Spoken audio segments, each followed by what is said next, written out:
Colchester was absolutely heaving. There hadn't been a free car parking space anywhere.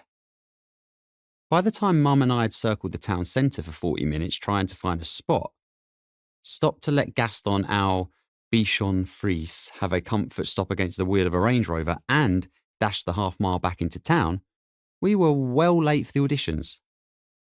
I don't understand why we couldn't park around the back of the salon, I moaned, as we trotted along the footpath.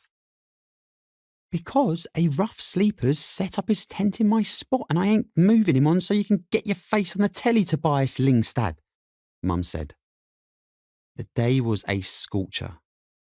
Not exactly Alicante, but hot for England in July, and way too hot to be running up the high street. I was regretting falling out of an exercise habit during school exams, and I was certainly regretting wearing spray-on super skinny jeans.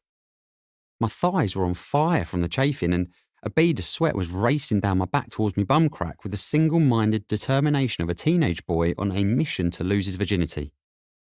Which, given at this time I was literally a teenage boy on a mission to lose his virginity, was something I understood. 100%. To be honest with you, I'd have settled for a light fingering from one of the school's rugby sevens in the back of their mum's old Hyundai. Despite my best efforts, I hadn't even got as close as that. I was too awkward, too queer, and too Toby. As we dashed past Costa Coffee, I caught sight of my reflection in the window. I was a mess. What do I look like? I spent 3 hours doing my hair and makeup and it's already ruined. Stop moaning, Tobes, Mum said. I've got half the salon in me bag. We can fix it. By the time we finally found the queue for the auditions, the line snaked all the way out of the shopping centre and around the churchyard.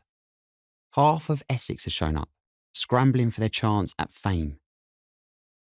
The other half of Essex was already famous and probably avoiding town in case the stench of middle-class ambition triggered their PTSD.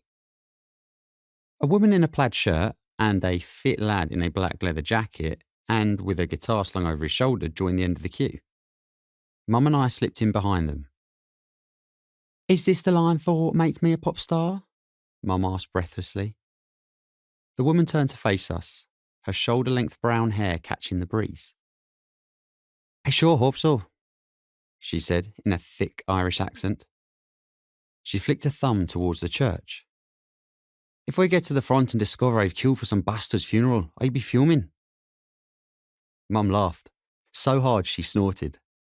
She slapped her hand over her mouth in embarrassment. The woman giggled. Gaston, upset at being left out, popped his fluffy little head out of Mum's Hermes Birkin handbag and barked. And that's when it happened. The lad in the leather jacket turned around.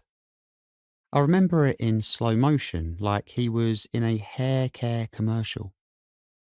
For the first time, I saw those sultry chestnut eyes and their soulful intensity.